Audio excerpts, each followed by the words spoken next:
Welcome again to my channel. I hope you guys have been doing well.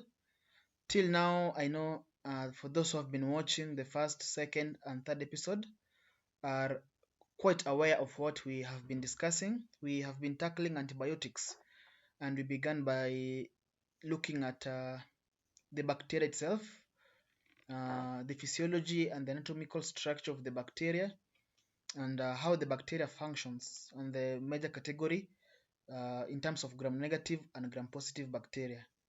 Apart from that, we also looked at the structure of the bacterial cell wall, the structure of the bacterial cell membrane and the nucleus, because most of our antibiotics tend to act on those three areas.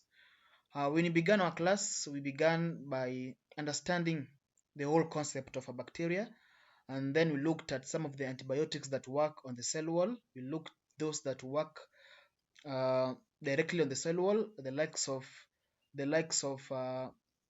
vancomycin and the fusomycin, the drugs that destroy the that prevent or that slow down the synthesis of the peptidoglycan layer. And we also looked at the beta lactams, those that prevent the cross-linking of the peptidoglycan layer. Until then, after looking at the cell wall, we looked at the drugs that work on the cell membrane, and later we looked now on the nucleus. And under this category now, we looked at the nucleus component.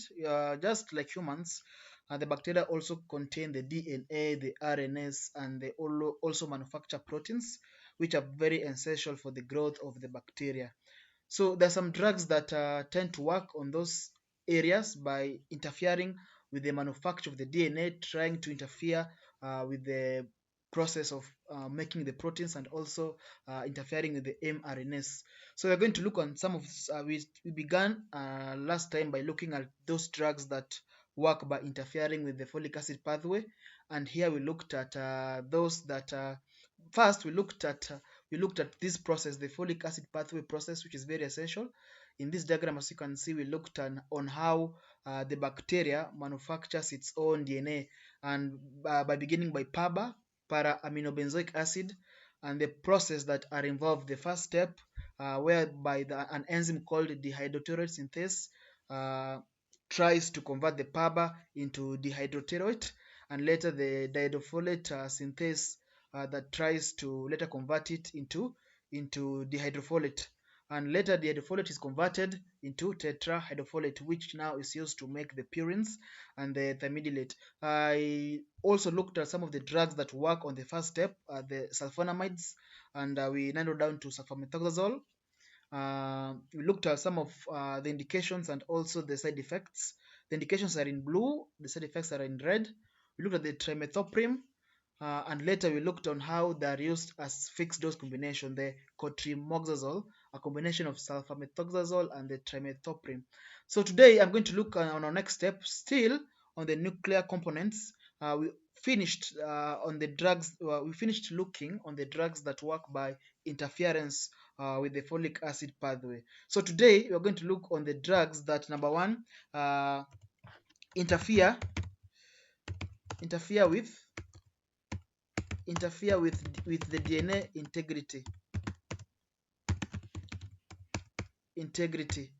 So we all know that DNA is very crucial when it comes to growth of a bacteria, and once you are able to inhibit, or once you are able to interfere with the integrity of the DNA, then you will be able to kill or inhibit the growth of the bacteria. So we're going to look on drugs that work by interfering with the DNA integrity, and the first group of the drugs that do this are the nitroimidazoles.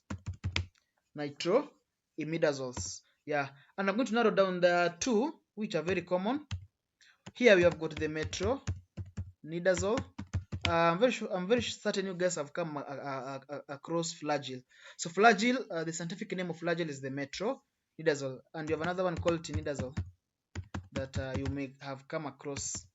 Tinidazole, that's the spelling. Now, this drug, this is a very special category.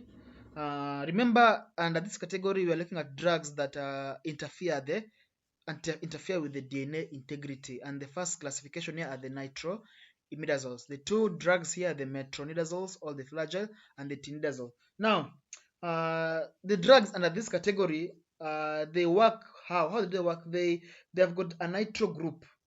Now, when these drugs are taken up by bacteria, to be more specific, anaerobic bacteria, what happens that the nitro group of the drug is chemically reduced by cell enzymes.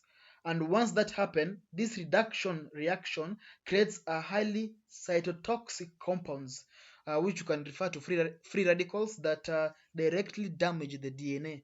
So here we can say that, let me just make it simple to understand, creates,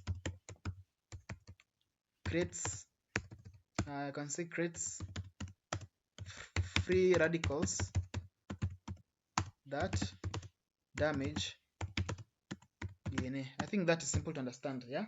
So they've got a nitroimidazole. There's a nitro group that they contain that when taken up by anaerobic bacteria, the nitro group is reduced by the cell enzymes. So once the nitro group is reduced, that reaction creates a highly cytotoxic compounds or some free radicals that now damage the DNA. I hope until there we are together. So some of the indication. So the best way, this drug is very good against anaerobic bacteria. Anaerobic bacteria. I'm very certain you guys have done microbiology by now, or if you haven't done, you can go and look on examples of aerobic and anaerobic bacteria. So it's very effective against anaerobic bacteria, both gram positive,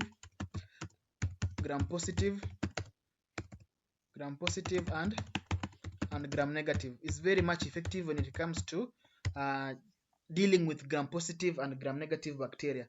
So one thing that you have to notice, that this drug not only work against bacteria, but they're also very good when it comes to dealing with protozoa or protozoal infection. To be more specific, some of the protozoa that it deals with, the first one is called Entamoeba. This is a genus, Entamoeba histolytica, or a condition called amoebiasis. Is very good when it comes to dealing with amoeba. Another protozoa that this drug can work against is the Giardia lamblia. For those who have done microbiology, Giardia lamblia, if you look it in if you do a microscopic structure of this protozoa, it looks its appearance it's like a face of an old man with beard. So it's a very common condition called giardiasis. For those who will do communicable disease, I'm very certain you guys will come across some of these conditions. Another one, it can also it can also help dealing with trichomoniasis, or a protozoa called Trichomonas vaginalis, or a condition called trichomoniasis. Yeah, I think that's the spelling. So it's a very good drug not only against bacteria but also some of the protozoa. Let me highlight it in blue. So if this drug, you'll see it being given to clients with amoeba. You'll see it being given to clients with some of the bacterial infection. It's a very good drug actually. It's very common in the market or at the facility. You'll see it being used in both oral formulations, in IV formulations. It's a very good drug to come across. Let me highlight this in green. So I hope till there we are together. So we have looked at some of the examples of the nitroimidazoles, and we have also so you have looked at some of the examples of nitroimidazoles, and we have also looked at some of the indications, both bacterial. So it's a good bacterial drug, but it can also be used against protozoa. So some of the side effects, common one is GIT. And if I see GIT, just think of nausea, vomiting. We can also look at it can also have some neurological effects. Neurological effects. And example here we can look when consumed in high doses, it may cause some peripheral neuropathy in high doses. Another drug that causes peripheral neuropathy, it's the isoniazid, yeah, a very good anti-TB drug, yeah. But we always administer the vitamin B6, the pyridoxine, for those clients who have got peripheral neuropathy on anti-TB. So apart from this, we also have, it can cause some seizure. That is a very hard term to mention due to my asset. We also have, it can also cause it has got several side effects. It can also cause some super infection when it comes when it's being abused, when it's used for long chronic use. It may cause some super infection, like the oral or vaginal candidiasis.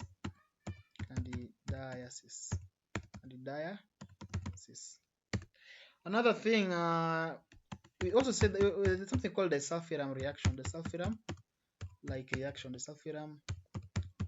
reaction.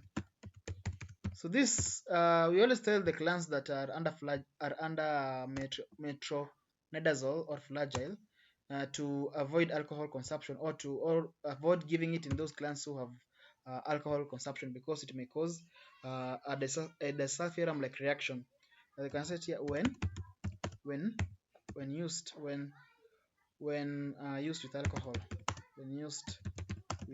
so be very keen for those clans who have got infection and they've been prescribed with flagyl, but the client looks alcoholic, or the client has just consumed alcohol, or the client is planning to consume alcohol. Please tell the client to not consume it, because it may present with disulfiram like reaction. For those guys who don't know the term disulfiram like reaction, we're going to discuss it later, or you can just check it up and look into it. So because of time, I'm going to move to the next group of drugs that interfere with the DNA integrity. And here, we are going to look on drugs called nitrofurans. And here, some the major drug here I know you guys have come across this is the Nitrofurantoin. It's a very common antibiotic drug. Now, how does this drug work? Very similar with nitroimidazoles, this drug creates reactive intermediates that attack the DNA, RNA, protein synthesis, and also metabolism of the bacteria. So it's a very good drug. It works in it works under various mechanisms.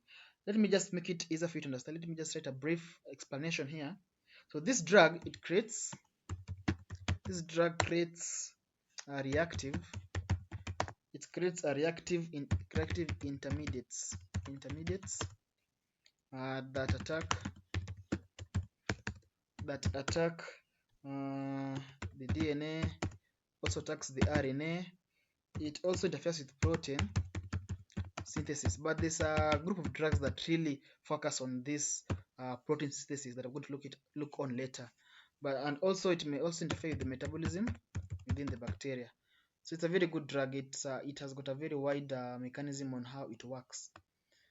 Next, some of the indications of this drug, I can say that is they're active against both the gram positive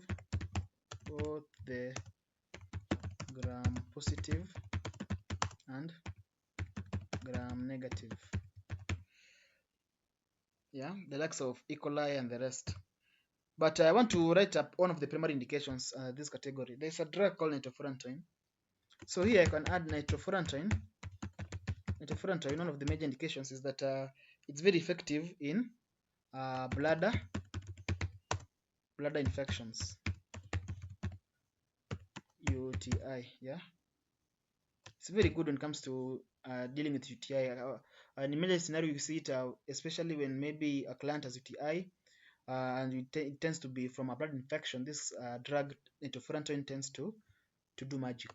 So that those are some of the indications when it comes to using the nitrofurans. Now, when it comes to the side effects of nitrofurans, GIT is very common. Here we can add nausea, vomiting, diarrhea. It can also cause pulmonary toxicity. It may also cause pulmonary toxicity. Another and here you can narrow down to be more specific. It may cause acute reversible pneumonitis. Yeah, the client will present with cough, just like when a client is using the angiotensin the ACEIs, the angiotensin converting enzyme inhibitors. Very common. The gland also may manifest with cough when using some of the nitrofurans, and this you may check and confirm if at all it's the acute reversible pneumonitis. It may also cause hepatotoxicity. Yeah, so you have to check on the LFTs to ensure the liver is well maintained. You can also say it may also cause peripheral neuropathy, especially when the client has got some kidney issues. Yeah, I can say in patients with impaired renal function function. Yeah, so those are some of the side effects when it comes to using nitrofuran. I hope this session, I've kept this session brief so that to allow you time to understand what I've just discussed. So currently you're looking at the DNA integrity, drugs that interfere with the DNA integrity. I've looked at the nitroimidazoles. Here we've got the flagyl, all the metronidazole and the tinidazole. And we have said that these drugs basically creates free radicals that damage the DNA. I'm certain you guys, when you did anatomy, you looked at how the DNA looks like, the structure of the DNA, yeah, yeah, and how the strand looks like, and how and what constitutes the DNA on itself. So very similar.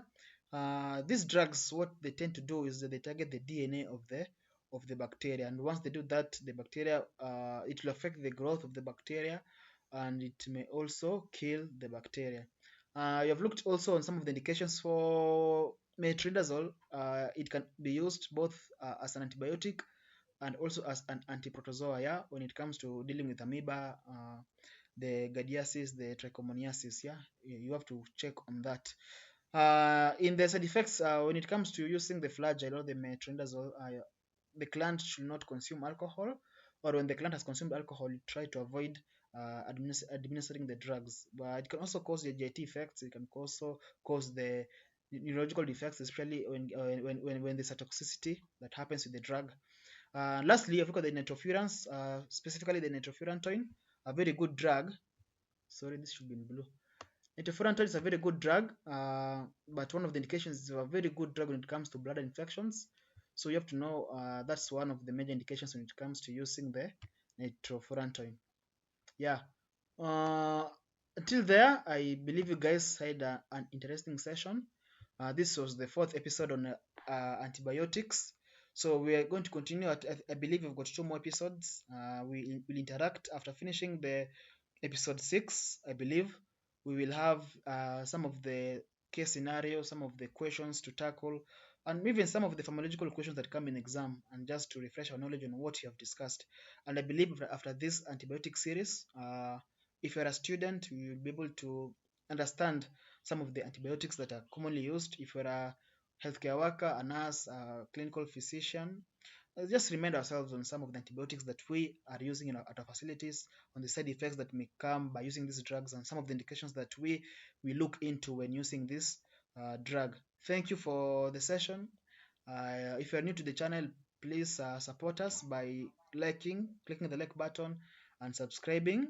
We tend to improve bit by bit. We are still a new channel, but I believe with time we're going to improve not only on the sound but also the quality of the videos. And the comment section, if you are watching the video, you can give your views on the comment section.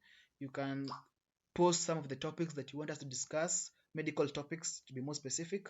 When it comes to drugs, when it comes to microbiology, anatomy, physiology, med surg, pathology, we just have a discussion on everything concerning medical topics, yeah. And I believe we are going to improve ourselves.